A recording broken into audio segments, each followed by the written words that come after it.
Welcome to the world of science fiction story, and don't forget to like, subscribe, and share the channel. Enjoy the listening. Alien Girl was in mating season, but the farmer who sheltered her was unaware of it. Welcome to the world of science fiction. Comment below where in the world you are watching from today. And if you like the story, don't forget to subscribe. The wind howled over the vast, untamed fields of Valoron NE4, a remote human colony world settled by those who wish to escape the burdens of interstellar bureaucracy and war. Here, the land stretched for miles, rolling hills and fields of golden grain swaying under the weight of a coming storm. The sky, a deep hue at dusk, was choked with thick clouds, the kind that signaled a tempest strong enough to send lesser men scrambling for cover. But Elias Vaugh was not a lesser man. He stood at the edge of his porch, weathered hands gripping the wooden railing, eyes narrowed as the first streaks of lightning danced in the distance. The air smelled of ozone and damp earth, warning of what was to come. A man learned to read these signs out here, where technology was a luxury rather than a necessity, and instinct meant the difference between life and death. With a sigh, Elias turned, heading back inside. His home was sturdy, built from reinforced durasteel beneath layers of traditional wood and stone, a perfect blend of frontier necessity and practicality. He had built it himself, board by board, long after he had left the blood-stained battlefields of the Orion Wars behind him. Here on this planet, far from war, he had found something close to peace, or at least something close enough to keep him sane. As he secured the shutters and double-checked the power cells feeding his backup generator, a flash of movement outside caught his eye. At first, he dismissed it as the shifting shadows of the coming storm, but then it came again. Something stumbling through the high grass beyond his barn, a dark shape barely visible through the sheets of rain beginning to fall. His instincts, honed from years of surviving ambushes and betrayals, screamed at him to be wary, to let whatever it was pass by. But something about the way it moved, staggering, faltering, pricked at something deeper. He was not a man to ignore a wounded creature, not after what he had seen. Grabbing his rifle from the rack near the door, Elias pulled on his coat and stepped onto the rain-slicked ground, boots sinking slightly into the wet earth as he moved forward. The wind carried with it the scent of iron and something else, something alien. His grip on the weapon tightened as he rounded the barn, the rain coming down in thick sheets now, soaking his clothes and making it harder to see. But then, as another flash of lightning split the sky, he saw her. She was collapsed near the fence line, one hand clutching her side, her long limbs sprawled awkwardly as though she had fallen mid-stride.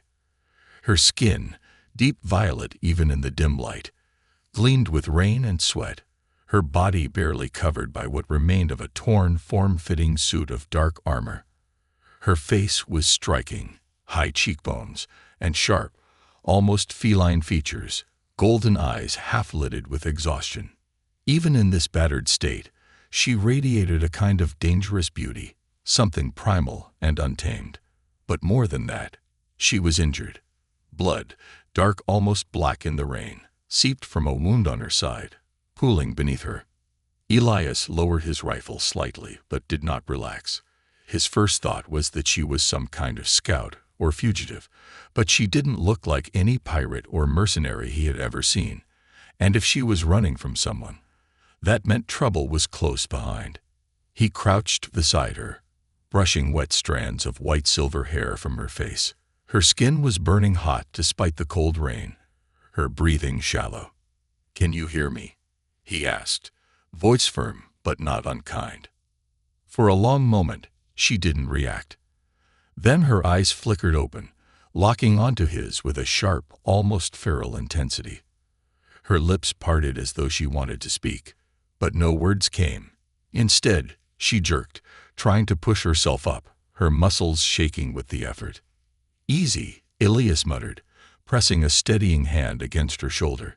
She was strong, far stronger than she should have been in this state, but she was also weak from blood loss, and whatever had put her in this position. A low growl rumbled from her throat, and for a moment, he thought she might lash out.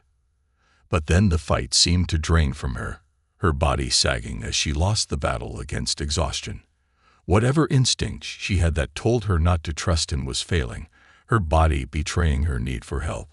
Cursing under his breath, Elias slung his rifle over his back and, with practiced ease, scooped her into his arms. She was heavier than she looked, muscle and sinew packed into a tall, lean frame built for battle. He had carried wounded men off battlefields before, and the memory of it made his pulse quicken. Though this was something else entirely. This was no soldier he had fought beside. This was an alien woman, one whose presence alone could bring untold complications to his quiet life. But he had already made his choice. He wasn't the kind of man to leave someone to die. As he carried her back toward the house, he tried not to focus on the way her burning hot skin pressed against his own, or the way her breath hitched slightly when she shifted in his grip.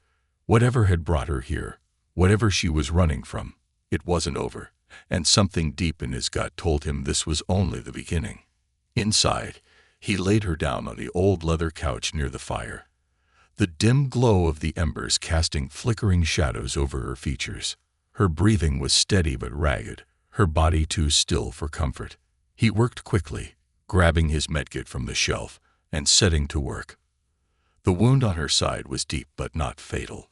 Something had grazed her, likely a plasma shot or a blade, judging by the jagged edge of the injury. He cleaned the area carefully, applying a coagulant to slow the bleeding before wrapping her torso with clean bandages. She barely reacted, though her body tensed slightly under his touch, as though her instincts were still fighting to wake. When he finished, he sat back, rubbing a hand over his jaw. His mind raced with questions. Who was she? What was she running from? And why the hell was she alone in the middle of nowhere? The storm raged outside, the wind rattling the windows and shaking the walls. But inside, there was only the sound of her shallow breaths and the crackling fire. He knew he should rest. He would need his strength if trouble followed her here, but he couldn't bring himself to look away. There was something about her, something more than just the mystery of her sudden appearance. Elias had spent years alone on this land, keeping the universe at arm's length.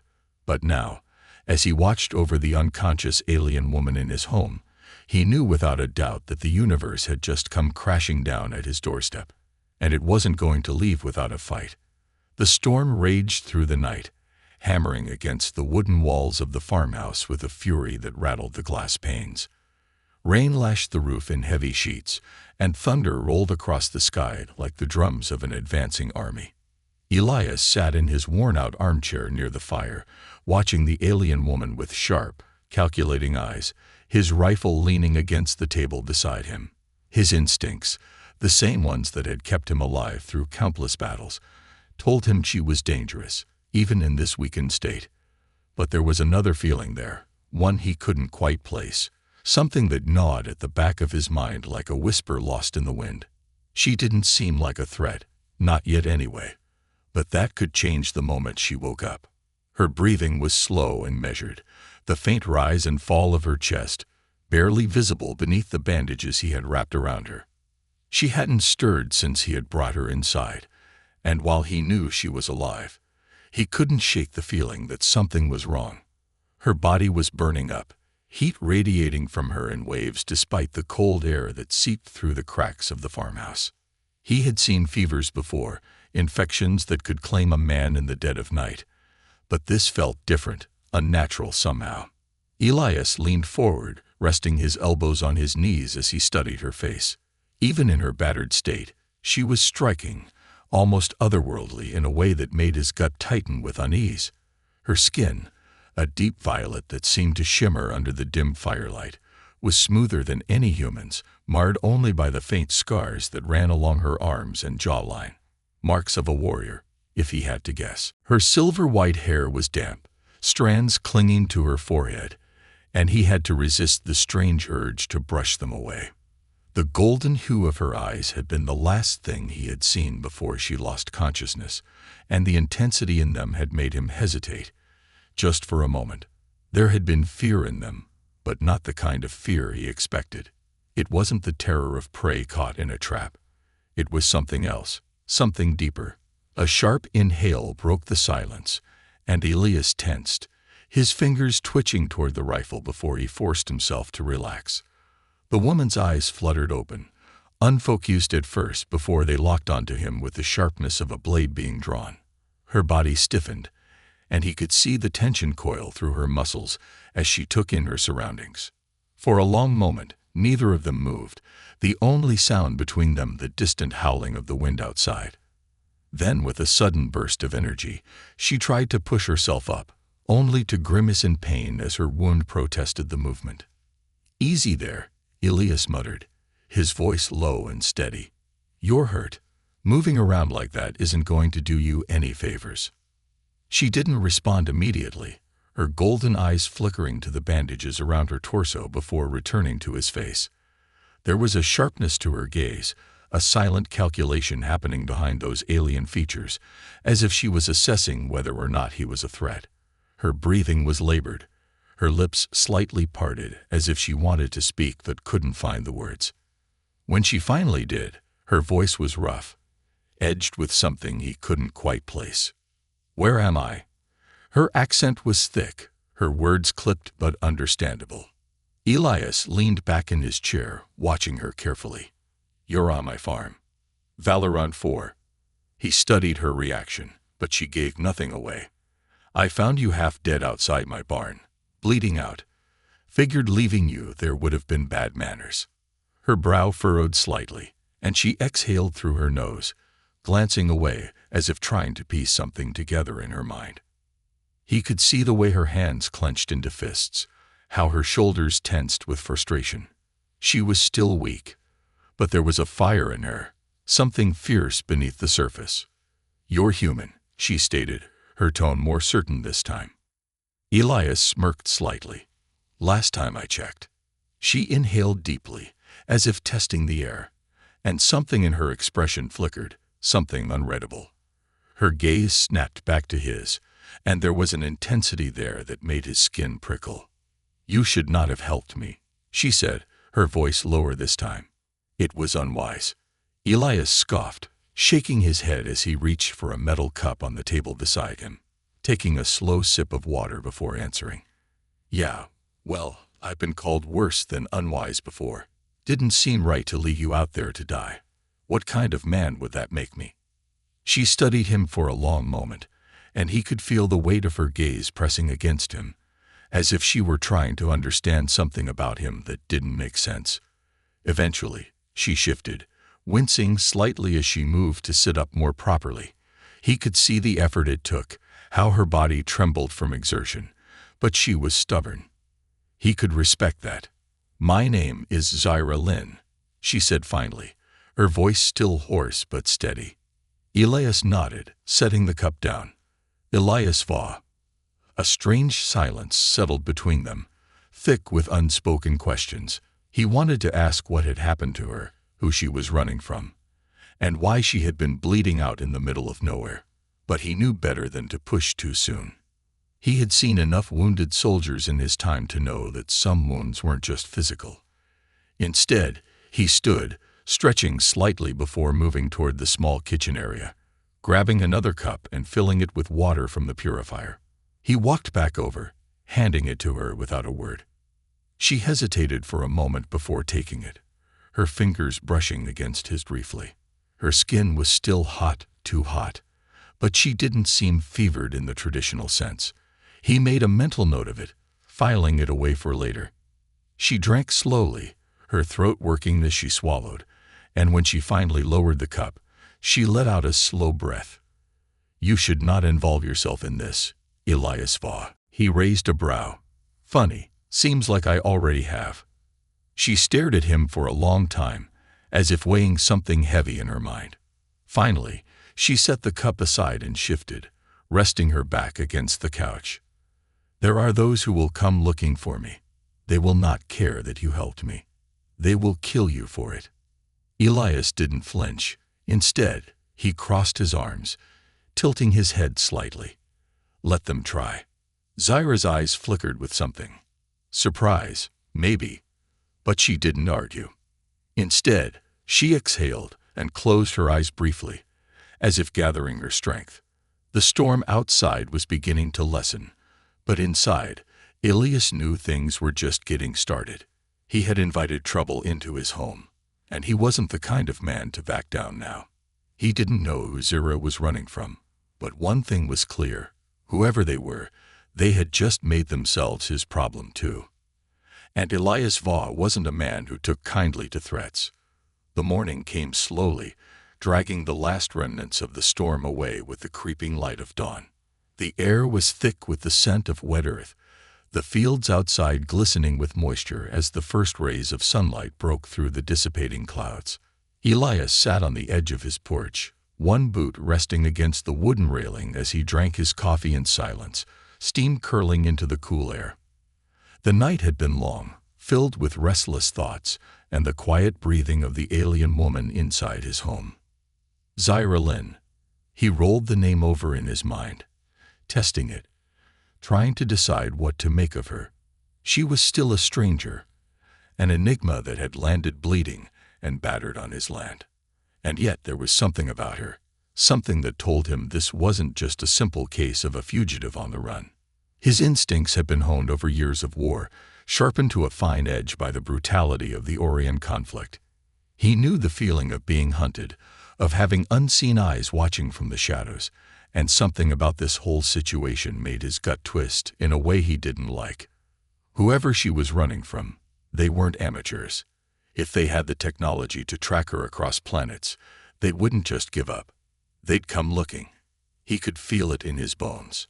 The door creaked behind him, and he turned his head slightly, catching a glimpse of Zira as she stepped hesitantly onto the porch. She moved carefully, every motion controlled, as if she were still assessing whether she was safe here. She had found a shirt of his own, oversized on her lean frame, the sleeves rolled up to keep the fabric from swallowing her hands.